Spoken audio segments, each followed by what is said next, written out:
Hey, what's up, everybody? It's Lopez here coming to you with a brand new word on the streets. And today's word on the streets, we're going to go ahead and be talking about what's going on out in Aurora, Colorado. But before we continue, do me a favor, man. If this is your first time coming through here, tap in and hit that subscribe button for me.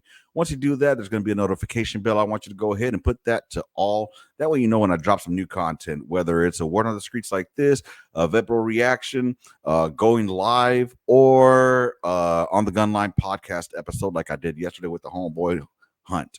So, with that said, today we're going to go ahead and talk about the situation in Aurora, Colorado. There's a lot of allegations being made that there's these gangs that are coming from Venezuela and setting up shop in Aurora, Colorado, and that they're allegedly taking over some apartment complexes and charging people for living there additionally from the rent they already pay. That's like a certain tax that a lot of organized gangs allegedly impose on people that do business within their neighborhoods. In California, I'll talk for LA. In LA, that's how it was allegedly. Um, Anywho, but the reason that this comes up is I was gonna make a video about it earlier regarding a a video that was done by Gunners Collective. Go check out that video from Gunners Collective. I was gonna actually do a reaction to it, but I decided, you know what, I'm just gonna do my own and because if not, it would have been a longer, even longer video. So shout out to Gunner from Gunners Collective. Go check out his video that he did on what's going on in Aurora and regarding MCs headed that way as well. And we're gonna tap on that as well on this. But before we do, let's go ahead and hear. We have an Aurora mom terrified of Venezuelan gangs. She's out in Aurora. For those that don't know, by the way, Aurora is just outside of the Denver area. It's like east of Denver. All right. And it's more of your working class, minority, predominantly neighborhoods. All right. I got a very good friend of mine, pretty much a brother of mine, who lives in Aurora. And so shout out to him. You know who you are. I'm not going to throw your name out because I know you're a very private person. But I talked with him earlier about it and asked him, like, hey, what's going on with the situation out there?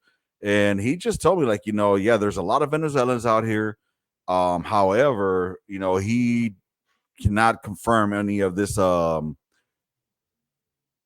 allegations of apartment complexes being taken over and people being taxed and anything like that. He didn't have any input on that, but he can say that there are a lot of Venezuelans that are out there, setting up shop. And same thing with my homeboy Palfy, who was on here on the live. I don't know if it was yesterday or the day before, and we were talking about this whole Venezuela thing that was going on in Denver because he lives in Denver itself. And he said, him and his wife are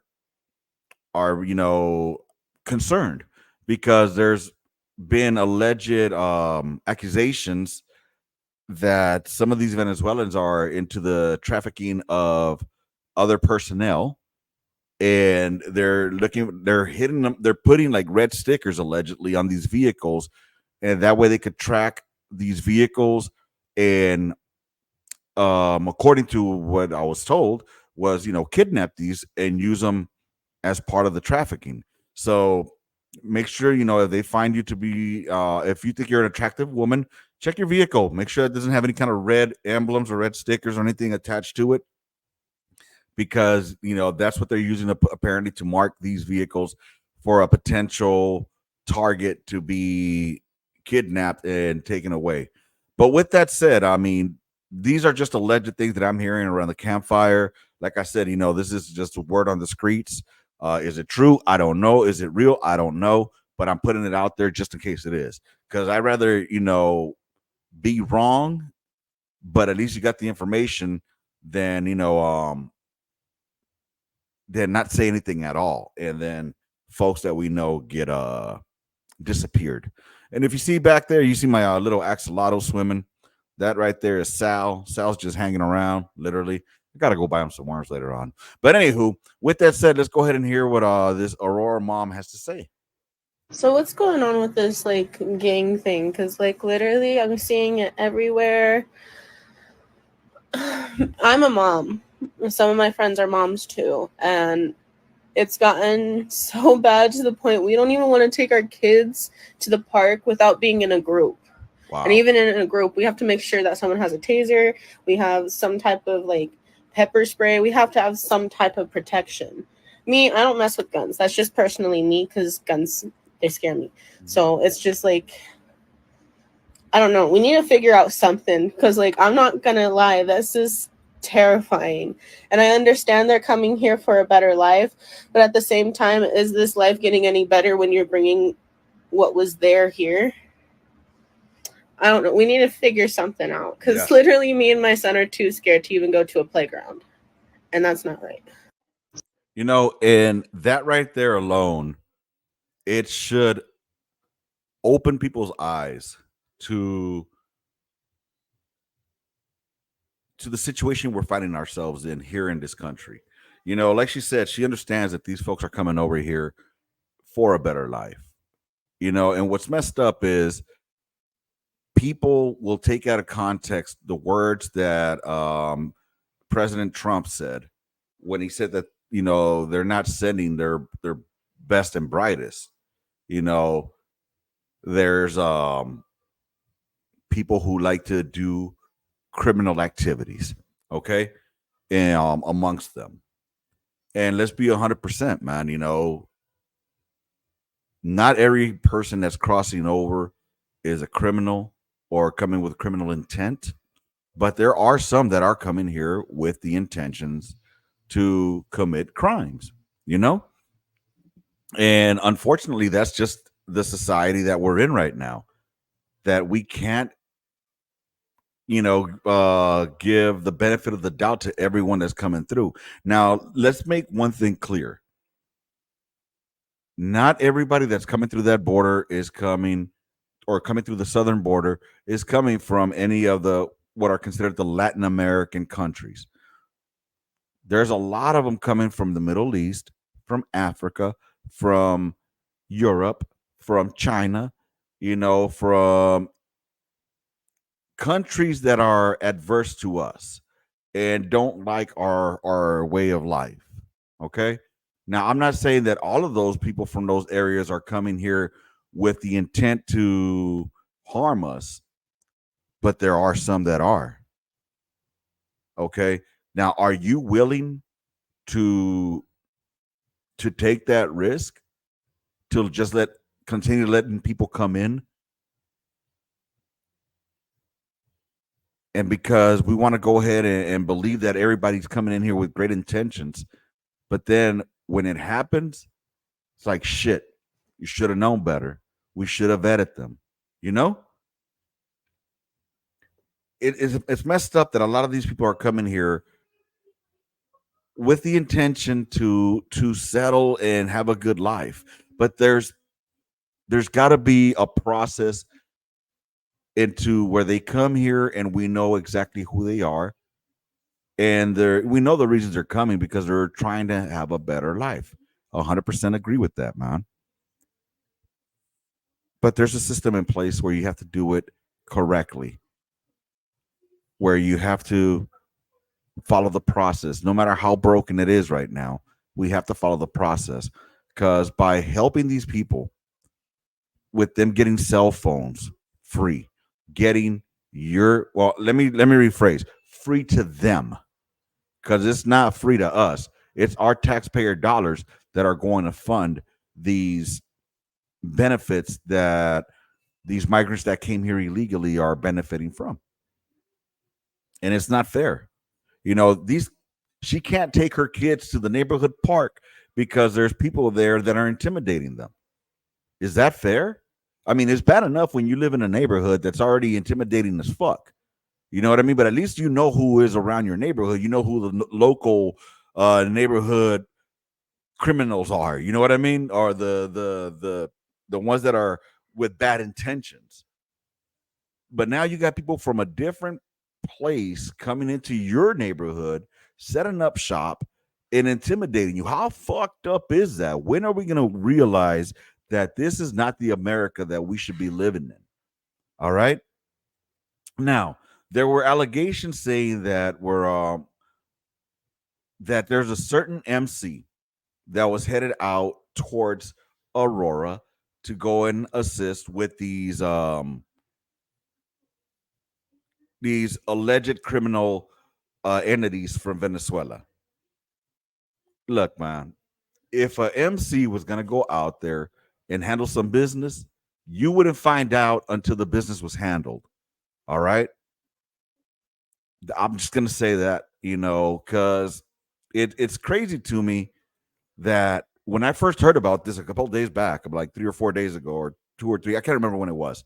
I had heard about that there was a specific MC that was going to be going to Aurora to go handle some business. The first thing that popped into my head, I know a little bit about MC and MC protocol, very little, but enough to know that you're not just going to run through from point A to point B without getting in contact with whoever the dominant club is in that neighborhood or in that area. Now, if this certain MC that they're talking about is the dominant in that area, then they would probably already have a chapter there. And they would be the ones that would go and handle some business, not coming from a different state or a different part of the state into that locale without discussing it with whoever the dominant is there. All right. And then there was other rumors flying that one MC, one certain 1%er MC was linking up with another 1%er MC, which was, let's just say there were like 3 or 4 what considered outlaw MCs were getting together to go handle this thing in Aurora. Look, man, again, if something like that was going to happen, that would be happening behind the scenes, and it would have been taken care of before you even heard about it. Social media would not know about it until it happened, or when they saw the uh, the incident occurring. If it was this, I'll even play the game. I'll play your game. Let's say they did band together and go out there to Aurora to go clean up, the situation. Do you really believe that they're going to put themselves in a situation like this to go assist in Aurora when they already have microscopes on them? You know what I mean? They're not going to go over there to do something like this and announce it all over social media when they already have a microscope on their back. You know what I'm saying? Like, they're already being watched. So I just don't see it happening. And if it did happen, that's on them. That's MC business. And one thing I learned while I was prospecting was, you there's a golden rule. All right. And if there's a golden rule. And I'm gonna apply that rule right now. So let's see. Next thing I just want to say is stop also bringing up these fools from MS. All right. A lot of fools keep saying it's MS-13, MS-13, MS-13. It's not MS that's doing this. It's some kind of allegedly a gang called Tren de Aragua or Tren de Agua. I don't know which one it is. So either way, I know it has the word tren and de in it. Supposedly it's a prison gang, allegedly, that's causing all this ruckus out there. I don't know. I haven't heard anyone talk about it or bring it up. The local government isn't handling it. They need to. The police need to get up in there and handle what they got to handle and do what they got to do. This is just bringing in more division to a society that's already far enough divided, okay, on these issues. They're trying to make it seem like everyone from Venezuela is a bad person that's coming over. And like Homegirl said right here, I know they're looking for a better life. But if you're bringing the same element over here, are you really making it better for yourself or worse for everyone else? It's a trip, man. I want to know what y'all think, man. Tap in into the comments and let's have this conversation. Let's carry it on. I think that's gonna be it for today. Um, MCs, if they are gonna get involved, you're not gonna know about it until after the fact. All right. Um, the people out there in Colorado, hey, I know in Aurora, it's the working class neighborhoods east of Denver. If this was happening in a more affluent neighborhood or a more affluent part of the town, then you would hear about it. You would. But because it's happening in Aurora, which is not I would say it's the south side of San Antonio. I would consider it like the south part of the southern part of LA. I would say it's the east side of St. Louis. You know what I'm saying? That's what Aurora is. And that's why nobody in government is really giving two shits about it right now. Being real. That's my opinion. If you agree with me, let me know. If you disagree with me, let me know. That's today's breaking news. Word on the streets. And with that, I'll call it a day. Y'all have a good one, man. Go tap into Gunners Collective. Check out the video that he did on it. And let him know. D-Lo from On the Gun Line sent you over there to tap in. Y'all have a good one, man, and I'll catch y'all later. Deuces, y'all.